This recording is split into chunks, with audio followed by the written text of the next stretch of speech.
Hi Reddy Kandula. Today I'm going to present my article presentation on the topic of interactive data visualizations of Earth atmosphere, effects on student engagement and passive learning.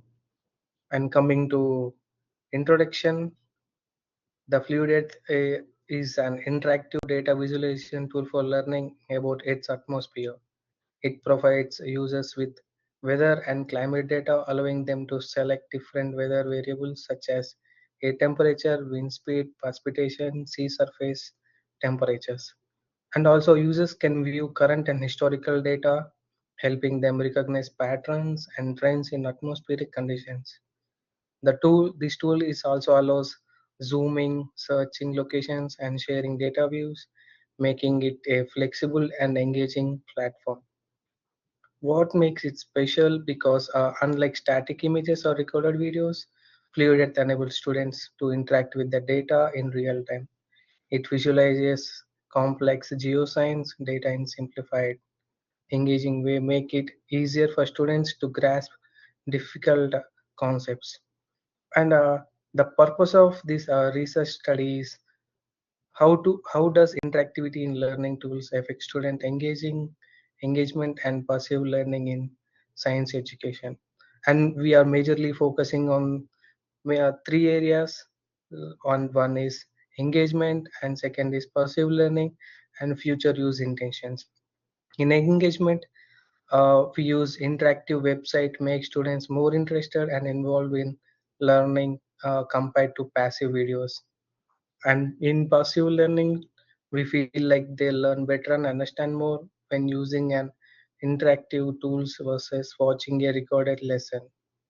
And future use, students want to continue using the interactive tool after the study so they can learn more traditional learning resources. And coming to the study design, we use quasi experimental study. In this quasi experimental study, we are going to we are going to take the students and we are going to divide them into two different groups. One is high interactivity group, which they use Fluid Earth website, which is fully interactive. And another group is divided into low interactivity group, and which is used as watched pre-recorded videos, and it is limited interactivity. And coming to next slide, importance of interactivity education. Interactivity boosts engagement and learning, so they can learn more things when they are interactive. So like they use search and navigating, and they use controls. But in less interactivity, they don't have any interactivity, like they use like YouTube videos. In YouTube videos, they have only pause and play, and they can go back of 10 seconds and forward 10 seconds, like that. So they don't have any interactivity with that pre-recorded videos. And next, and coming to next slide, comparisons of Fluid Earth website and Fluid Earth videos, and which is recorded videos. So here we see Fluid Earth website high interactivity. There are different types of learning proposals, like user control. Students can control what they explore, choosing variables, searching locations in that high interactivity. And engagement level is high because hands-on experience, self-directed learning, and they can customize. Students choose what they want to analyze, and they can use the real-time data, like live weather data and historical comparisons, to gain more knowledge. And in pre-recorded videos, like Fluid Earth videos, low interactivity. Passive learning, students watch videos, but they don't uh, get. Students watch interactive without direct participation, because in pre-recorded videos the students cannot direct, there is no direct participation. Everyone receives the same preset content, so limited can only watch pre-prepared material. Coming to next slide, Scientific advancements in fluid earth integrates and visualize multiple real-time data, including global forecast system. And we are going to take weather data and OSCO, that is ocean currents, and God Earth observing system, air pollutants, real-time global sea surface temperatures, designed for both scientists and general audience.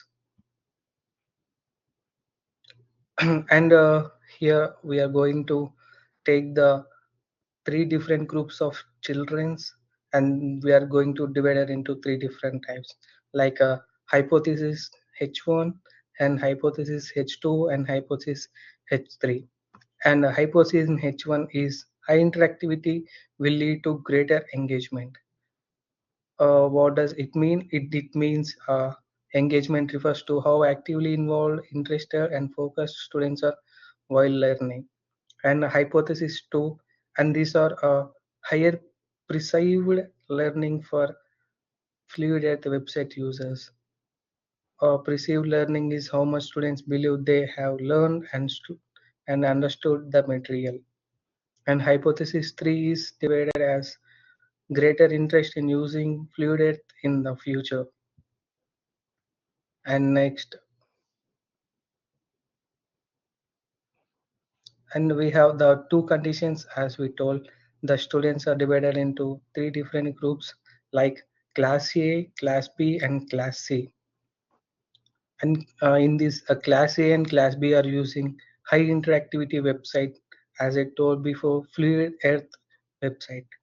And in class C using that low interactivity, like pre-recorded videos. There are we have taken the total 63 students in this quasi experimental, and the students age is in between 11 to 13 years old, and there is a gender distribution 27 girls and 36 boys. And here we see it is a interactive, highly interactive pictures, like it's a visualization tool. So we can see here it's a highly interactive, because in this the students can learn more, like they can search the temperature and wind flowing direction by using this tool. But in low interactivity they can't search the how the wind is flowing through which direction, and how the temperature is in some areas. So so these are the differences. So on these are the measurables of the have we taken the students, like class A, class B, and class C. So these are the measurables, and we can discuss it in the next slide. Here we can see that engagement and perceived learning significantly higher in high interactivity conditions. And future use intentions, no strong difference between conditions, indicating other factors may influence long-term adoption. And here we can see that we have as I told that we are divided into three types: engagement, perceived learning, and future use intentions. In engagement, high interactivity has a mean of 3.83 and standard deviation is 0.95. And in perceived learning, the high interactivity is 3.97 is the mean, and the standard deviation is 0.60. And future behavioral intentions, high interactivity is the mean 3.58 and the standard deviation is 1.02.